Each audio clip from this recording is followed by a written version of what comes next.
होती है अनम्मा नाम की एक डीमोनोलॉजिस्ट यानी कि तांत्रिक को दिखाते हुए, जो कि एक घर के अंदर आती है, वो भी किसी पोजेशन केस से डील करने के लिए। और यहाँ पोजेशन बहुत ही ज्यादा हैवी था। उसका एसेंस इतना ज्यादा ताकतवर था कि जो डॉग था वो एग्रेसिव होकर अनम्मा के ऊपर ही भौंकने लगता है और उस पर हमला करने की कोशिश करता है, लेकिन वो कार के अंदर थी तो वो कार से टकरा कर अपना सर फोड़कर खुद को ही खत्म कर लेता है। यानी कि वो यहाँ पर एक पल भी टिकना नहीं चाहता था।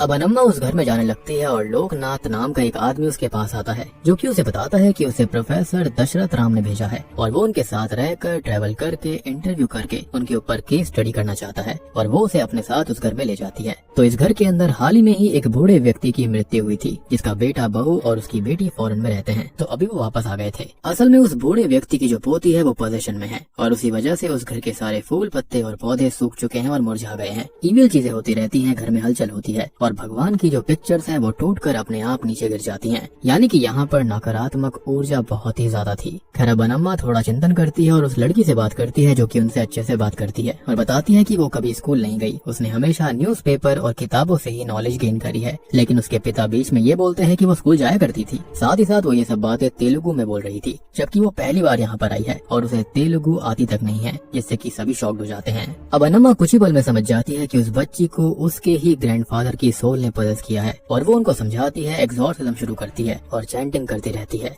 साथ ही साथ उसके बेटे से ये बोलती है कि उसने अपने पिता के आखिरी राइट्स को नहीं किया था, तो वो उनसे माफी मांगे, उनकी पसंद की चीज उन्हें ऑफर करके मनाए और वो ऐसा ही करता है। जिसके बाद वो उस बच्ची की बॉडी को छोड़कर आफ्टर लाइफ में खुशी खुशी चले जाते हैं। खैर अब अनम्मा यहाँ से बाहर निकल आती हैं और रास्ते में लोकनाथ उनसे बात करता है और इसके बारे में पूछता है, तो वो ये बताती हैं कि फिजिकल वर्ल्ड और बॉडी काफी लिमिटेड है, उसे जलाया जा सकता है, काटा जा सकता है, खत्म किया जा सकता है, लेकिन इंटरनल वर्ल्ड एंडलेस होता है, यानी कि सोल की कोई बाउंड्री नहीं है। साथ ही साथ वहाँ पर जो एनर्जी और पावर मौजूद होती है उसे जलाया, काटा या फिर खत्म नहीं किया जा सकता, बस ट्रांसफॉर्म किया जा सकता है। अब वो उससे थोड़ी और बात करता है और उनसे ये पूछता है कि उन्होंने बाहर पढ़ाई करी है, वो फाइनेंस में काफी कुछ जानती है, तो उन्होंने ये तांत्रिक वाली दुनिया में ही क्यों कदम रखा, उसको क्यों चूज किया। जिस पर वो ये कहती है कि जब वो छोटी थी तब औरतों के ऊपर अत्याचार हुआ करते थे, पोजेशन जैसी चीजों के चलते उन्हें खत्म कर दिया जाता था, उनकी बलि चढ़ा दी जाती थी। तो आज भी कई जगह पर ऐसा होता है। और उसके पिता एक स्पिरिचुअलिस्ट, ह्यूमैनिटेरियन और एक विजर्ड थे, जो कि ऐसी लेडीज की मदद किया करते, उन्हें बचाते थे, ठीक करते थे, उनका एक्सॉर्सिज्म किया करते और बाकी तरीके से भी उनकी हेल्प करते।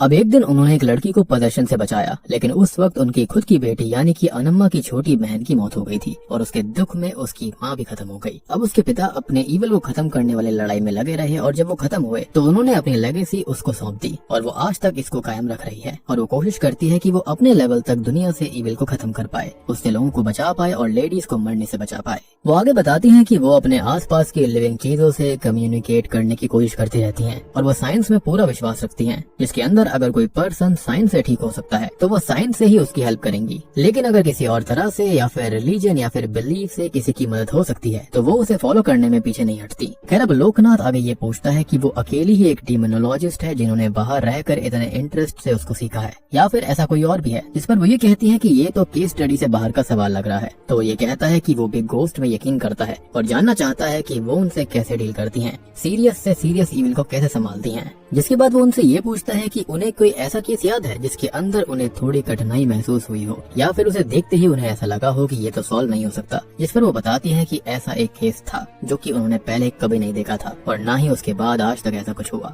और वो एक बहुत ही ज्यादा पावरफुल सोल की कहानी थी जो कि उस दुनिया में कभी आई ही नहीं, पैदा ही नहीं हो पाई। और ये कहानी 1990 में एक क्रिश्चियन फैमिली के अंदर घटित हुई थी। और अब कहानी जाती है 1990 के अंदर सुकलपेट नाम के एक गाँव के अंदर, जहाँ पर हम देखते हैं एंथनी नाम के एक आदमी को, जो कि राइस मिल में अकाउंटेंट का काम करता है और पास में ही अपने लिए एक घर भी ढूंढ रहा है। अब ब्रोकर उसे एक घर दिखाता है जो कि काफी पुराना था, लेकिन काफी अच्छी कंडीशन में था, मेंटेन था। और एंथनी को नॉर्थ ईस्ट फेसिंग घर ही चाहिए था, क्योंकि उसकी माँ ये बोलती है कि उससे उसको बेटा पैदा होगा और वो उसके पिता का रीइंकार्नेशन कहलाएगा। खैर एंथनी को ये घर काफी पसंद आता है और किन्हीं कारणों की वजह से ये उसे काफी सस्ते में मिल गया था। और वो एक लॉक्ड रूम को नोटिस करता है जिसे बाहर से लकड़ी के पत्ते लगाकर लॉक किया गया था और ब्रोकर उसे जल्दी ही खुलवाने का बोल देता है। अब अगले सीन में एंथनी अपने परिवार के साथ उस घर के अंदर शिफ्ट हो जाता है। उसके परिवार में उसकी माँ है जिनके हस्बैंड अब गुजर चुके हैं, उसकी वाइफ मैरी है और 2 बेटियां हैं जिनके नाम सोफी है और उससे छोटी बेटी का नाम तारा है जो कि बोल सुन नहीं सकती। बात करें इस घर के बारे में तो ये काफी बड़ा और सुंदर है जो कि सबको काफी पसंद आ जाता है और इस पर नयूदम्मा रेसिडेंसी का बोर्ड लगा हुआ था जिसको एंथनी हटवा देता है क्योंकि अब वो इस घर का मालिक था। और उसकी माँ इस घर की पास्ट और हिस्ट्री के बारे में उससे पूछती है तो वो ये कहता है कि उसे इसके बारे में कोई आइडिया नहीं है और इससे उसे कोई मतलब नहीं है, ना ही उसे कोई फर्क पड़ता।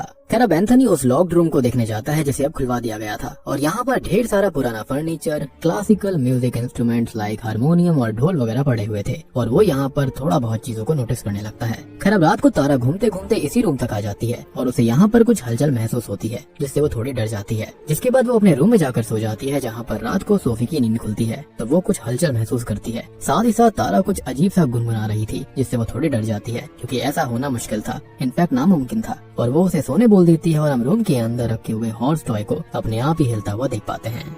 खैर अब अगले सीन में एंथनी की जो माँ होती है वो उसकी वाइफ से बेटे के पैदा होने को लेकर बात कर रही थी और मैरी इस बात से काफी परेशान होने लगी है क्योंकि वो हमेशा ही बेटा बेटा करती रहती। खैर वो हॉस्पिटल जाती है जहाँ पर डॉक्टर ये बताती है कि बच्चा बिल्कुल स्वस्थ है और मैरी उसका जेंडर पूछती है जो कि बताना इलीगल था तो डॉक्टर उसे मना कर देती है। अब वो दोनों ही घर आ जाते हैं जहाँ पर सोफी स्कूल चली जाती है और तारा घर पर ही थी जिसके लिए उन्हें कोई सही स्कूल नहीं मिल रहा था। और मैरी नोटिस करती है कि उसके हाथ पर चोट का निशान है लेकिन तारा को याद ही नहीं है कि ये चोट उसे कब और कैसे लगी थी। अब तभी सभी को दूसरे रूम से आवाज आती है जहाँ पर जाकर वो देखते हैं तो वॉल पर लगी हुई सारी भगवान की जो पिक्चर्स होती हैं वो अपने आप टूट चुकी थी और एंथनी के पिता की फोटो भी टूट चुकी थी जिसे उसकी मदर साफ करती है लेकिन उनकी उंगली में कट हो जाता है जिससे कि वो फोटो भी खराब हो जाती है और उनका चेहरा मिट जाता है। अब वो इस चीज को लेकर काफी परेशान हो जाती है और ये कहती है कि उसके पिता गुस्सा है इसलिए ये सब हो रहा है और उन्हें भगवान से माफी मांगनी चाहिए। लेकिन एंथनी उनको समझाता है और उन लोगों की इस बात पर थोड़ी बहस हो जाती है और फिर वो वहाँ से चली जाती हैं। लेकिन कोई भी वॉल के ऊपर साइड लगी हुई एक फोटो को नोटिस नहीं कर पाता जिसके अंदर कोई लेडी थी।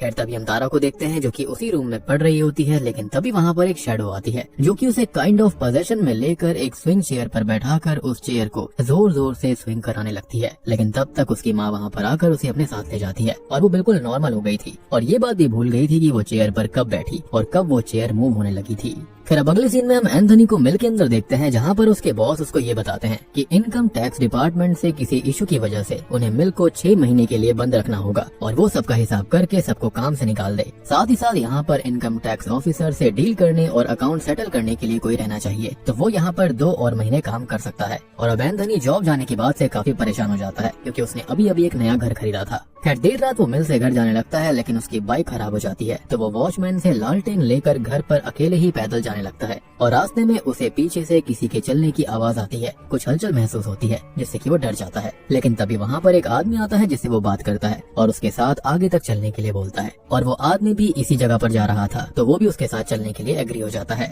वो दोनों ही अब थोड़ी बहुत बात करते करते घर तक आ जाते हैं और यहाँ पर एंथनी नोटिस करता है कि वो आदमी अचानक गायब हो चुका है जिससे वो काफी हैरान हो जाता है। तभी वो घर के बाहर वाले कुएं पर हाथ पैर धोने लगता है जिसे फिर से वही आदमी दिखाई देता है जिससे कि वो काफी ज्यादा डरकर घर के अंदर चला जाता है। घर पर वो मैरी और अपनी माँ को सारी बात बताता है जो कि उसको ये समझाती है कि नया शहर है तो उसको वहम हुआ होगा और वो आदमी उसे घर छोड़कर आगे निकल चुका होगा और उसकी माँ उसे उसके पिता का होली क्रूसिफिक्स पहनने के लिए देती है। खैर अब सभी सो जाते हैं और हम सोफी को देखते हैं जिसकी रात में नींद खुलती है क्योंकि उसे अजीब सी डरावनी सी विस्पर सुनाई दे रही थी। तभी वो तारा को देखती है और वो भी अपने बिस्तर पर नहीं थी जो कि उसे अपने साइड में खड़ी मिलती है और ये विस्पर वाली आवाज वही कर रही थी जिससे वो बहुत डर जाती है क्योंकि ऑब्वियस सी बात है कि तारा कुछ भी बोल सुन नहीं सकती थी। खैर जब वो चिल्लाती है तो सभी लोग उसके पास आते हैं, उसको संभालते हैं, जिन्हें वो तारा के बारे में बताती है लेकिन तारा तो बोल नहीं सकती थी तो वो विस्पर कैसे करेगी, जिसके चलते कोई भी उसकी बात पर विश्वास नहीं करता और वो सबको समझाने की बहुत कोशिश करती है कि ये दूसरी बार हुआ है और पहले भी वो ऐसे ही कर रही थी लेकिन कोई भी उसका यकीन नहीं करता। इवन तारा भी जो कि अपने बेड साइड तक खुद चल कर आई थी वो साइन लैंग्वेज में ये बताती है कि हलचल महसूस होने के बाद वो यहाँ पर आई।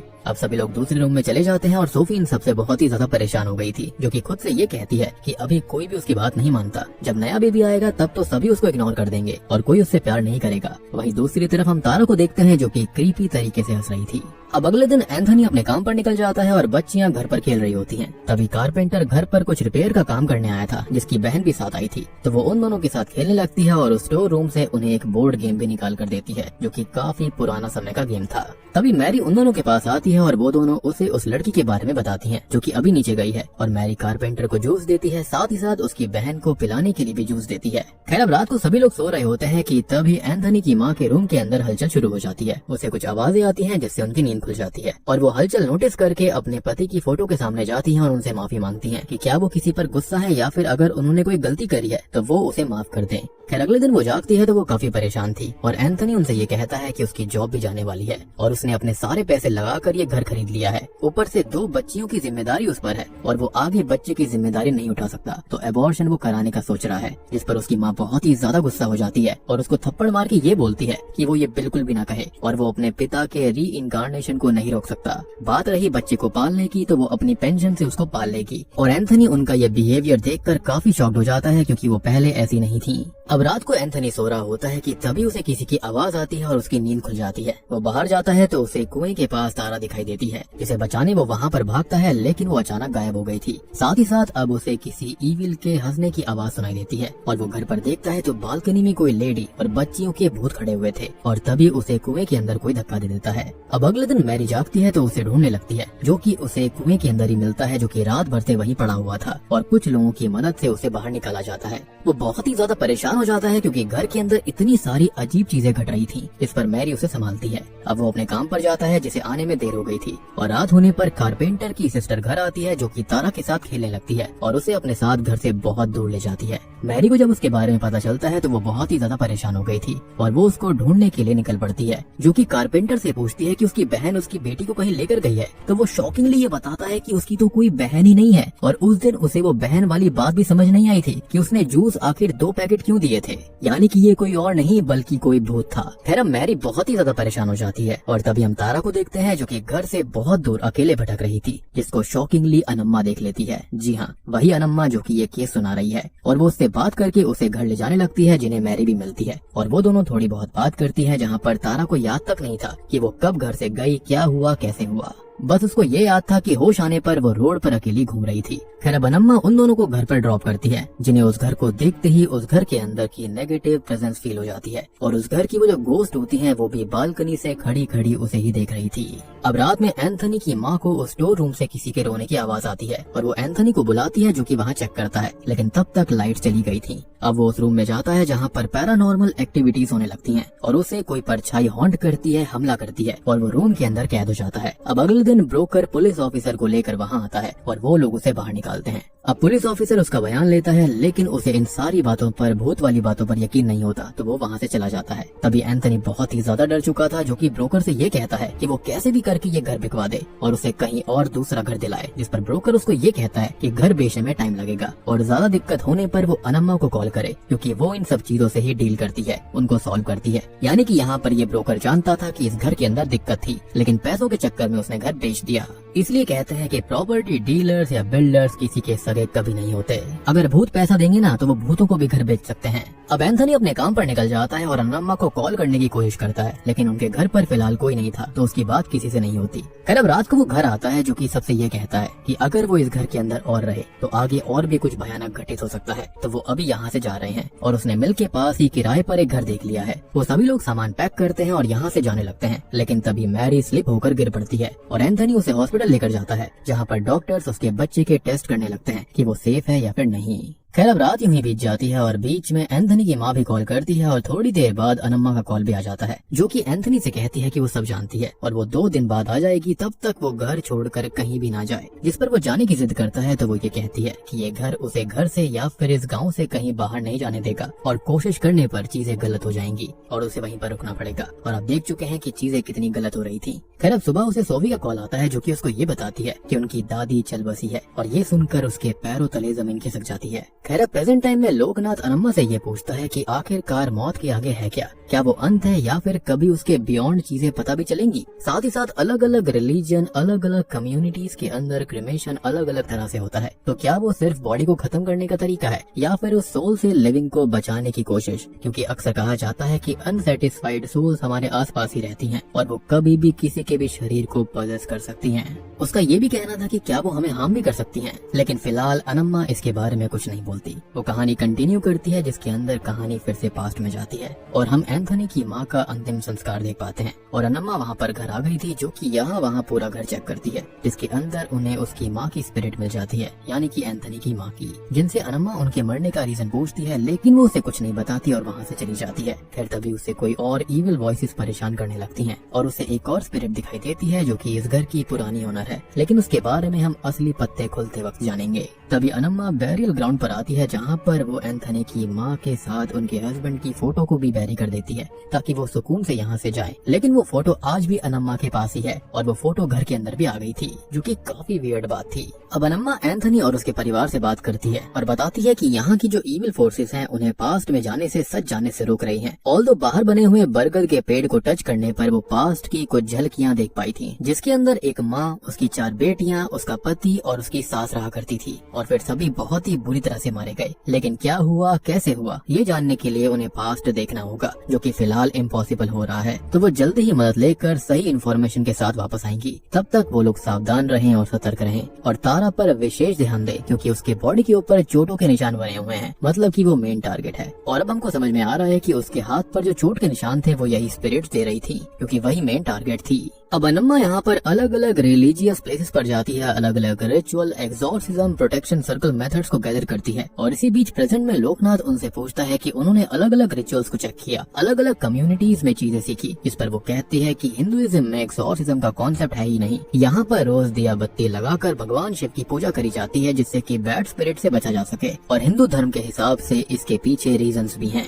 जैसे होता है ना कि हनुमान जी की पूजा करी जाती है, भूत पिशाच निकट नहीं आवे, महावीर जब नाम सुनावे। ऐसे ही ये भी माना जाता है कि जब शिव जी आते हैं तो सारे भूत प्रेत बिल्कुल शांत हो जाते हैं। खैर तभी हम 1990 के अंदर फिर से अनम्मा को अलग अलग रिलीजियस प्लेसेस पर जाता हुआ देखते हैं, अपने लोगों को इकट्ठा करता हुआ देखते हैं, जो कि अलग अलग धर्मों से थे और उन्हें उनके रेस्पेक्टिव रिलीजन्स का पूरा ज्ञान था कि कैसे सोल्स को रोका जाए, प्रोटेक्शन रखा जाए और एक्सॉर्सिज्म कैसे किया जाए। क्योंकि यहाँ पर अनम्मा को पता नहीं था कि ये किस धर्म की आत्माएं हो सकती हैं, कैसा इविल है ये। और इसी बीच वो गहरी साधना भी करती हैं, जिसके चलते उनको पता चल जाता है कि एंथनी की माँ की मौत कैसे हुई थी। असल में उन्हें उस घर के अंदर रहने वाली ही बहू की स्पिरिट ने बेरहमी से पटक पटक कर खत्म कर दिया था। खैर फाइनली वो एंथनी के घर पहुंचती है और उस बरगद के पेड़ को फिर से चेक करती है, जहां उन्हें एक बच्ची का स्केलेटन मिलता है, जिसको देखकर वो बताती है कि इसके पिता इसे मारने आ रहे थे और डर कर ये बेचारे यहाँ छुप गए, जिसके चलते उसने वहाँ पर अपना दम तोड़ दिया। तभी अचानक से ही तारा पजेस हो जाती है और पास में ही लगे हुए वर्शिप वाले पेड़ के चक्कर लगाने लगती है और एंथनी उसे रोकने जाता है तो अनम्मा मना कर देती है, ऐसे ही रिस्की हो सकता था।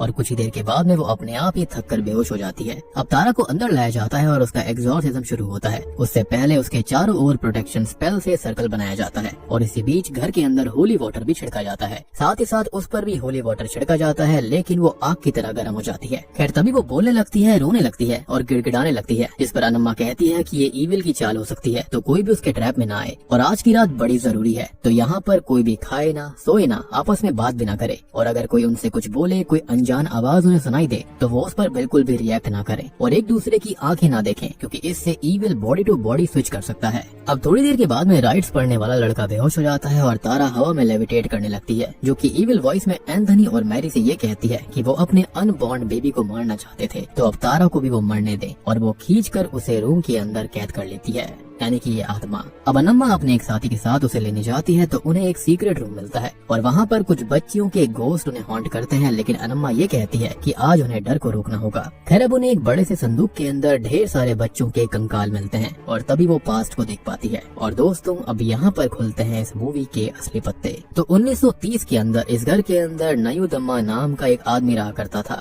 जिसका बोर्ड एंथनी ने उखाड़ दिया था और उसकी ही स्पिरिट उस दिन रास्ते में एंथनी को मिली थी, जो कि बार बार गायब हो रही थी। असल में उसकी 4 बेटियां थी और उसकी माँ अपनी बहू से नफरत करती थी कि वो कभी भी बेटा नहीं दे पाई, और नयूदम्मा भी उससे काफी नफरत किया करता था, यानी कि अपनी बीवी से। फिलहाल वो प्रेग्नेंट भी थी, फिर भी उसे टॉर्चर किया जाता, गालियां दी जाती, बुरा भला कहा जाता था, लेकिन अपनी बेटियों के लिए वो आंसू भी पी लिए और बिल्कुल चुप होकर रह गई। खैर अब एक दिन ये लोग तांत्रिक लेडी को बुलाते हैं, जो कि पेट में पल रहे बच्चे को चेक करके बता पाए कि वो बेटा है या फिर बेटी। लेकिन वो लेडी ये कहती है कि बेटी का ही जन्म होगा, और गुस्से में आकर नयूदम्मा अपनी बीवी का पेट काटकर उस अनबॉर्न बेबी को खत्म कर देता है, जिसके अंदर उसकी बीवी की जान चली जाती है, और उन 4 बेटियों को भी छत से फेंक कर, काट कर, पटक कर और कुचल कर खत्म कर दिया जाता है। और वो बच्ची जिसका कंकाल अनम्मा को मिला था बरगद के पेड़ के नीचे, वो भी उसकी ही बच्ची थी, जो कि डर कर वहाँ बैठ गई। खैर अब उस पिंडम यानी कि फीटस को वहीं बैरी कर दिया जाता है, और प्रेजेंट टाइम में भी तारा भी अनम्मा को मिल जाती है, जिन्हें वो एग्जॉर्सिज्म के लिए लेकर आते हैं। और अनम्मा बताती है कि उसी फीटस ने उसे पजेस किया है, जो कि एक्सट्रीमली पावरफुल है, जिसने 5 एलिमेंट से अपनी पावर्स को बनाया है। और अनम्मा ने इसलिए ही लोकनाथ को ये कहा था कि ये कभी भी ईविल पैदा नहीं हुआ था, बल्कि इसको बनाया गया, इतना खतरनाक बना दिया गया कि उसने इस हद तक यहाँ पर कोहराम मचा रखा है।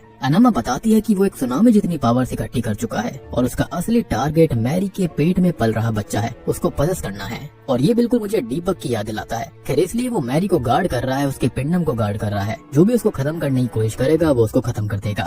अब आगे जाने से पहले हम इसकी माँ के बारे में जान लें, तो उसे नयूदम्मा की बीवी ने मारा था, क्योंकि वो भी बेटे बेटे के पीछे पड़ी हुई थी। हालांकि वो उसकी सास जितनी बुरी नहीं थी, लेकिन फिर भी सोल तो बदला लेगी ही, चाहे कोई सुई जितना खतरनाक हो या फिर तलवार जितना। सिंपल सी बात है कि ये सब चीजें देखकर स्पिरिट्स के अंदर जो गुस्सा था वो ट्रिगर हो चुका था।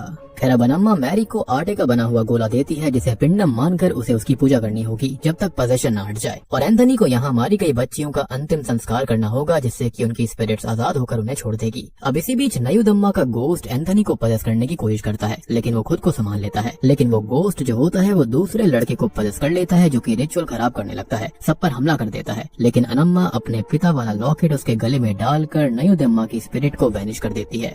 खैर फाइनली तारा का पोजेशन भी खत्म हो गया था और ये फीटस शांत हो चुका था। ये घर भी अब भूतों से आजाद हो चुका है, जिससे कि सभी बहुत खुश होते हैं और अनम्मा वहाँ से निकल जाती है। यानी कि अनम्मा ने सक्सेसफुली यहाँ पर इस घर को बचा लिया था। खैर अब कहानी फिर से प्रेजेंट टाइम में आती है और लोकनाथ की केस स्टडी भी पूरी हो गई थी कि तभी अनम्मा को कोई कॉल आता है कि कहीं कोई खतरे में है और वो उसकी मदद करने जाती है, जिन्हें लोकनाथ भी ज्वाइन करता है, जिसको वो पहले तो मना करती है, लेकिन बहुत रिक्वेस्ट करने के बाद वो मान जाती है। खैर अब वो लोग उसी एड्रेस पर जाते हैं, जो कि एक अबैंडन्ड बिल्डिंग है, जहाँ पर वो मूवी की स्टार्टिंग वाला मरा हुआ डॉग भी पड़ा हुआ था। लेकिन यहाँ पर उन्हें कोई नहीं मिलता, तो कॉल किसने किया था और यहाँ पर उन्हें किसने बुलाया? लेकिन ये सारी चीजें यहाँ पर जरूरी बिल्कुल भी नहीं है, क्योंकि दोस्तों यहाँ पर खुलते हैं इस मूवी के एक और भयानक असली पत्ते। क्योंकि लोकनाथ असल में नयूदम्मा की स्पिरिट से पजेस था, जी हाँ, जो कि अनम्मा को खत्म करने के लिए आगे बढ़ रहा था। और सबसे बड़ी बात ये थी कि जो अनम्मा के पिता का दिया हुआ लॉकेट था वो भी उसने अपनी कार के अंदर ही छोड़ दिया था। यानी कि ये सारी की सारी एक सोची समझी साजिश थी। और बूम, इसी के साथ में ये मूवी यहीं पर खत्म हो जाती।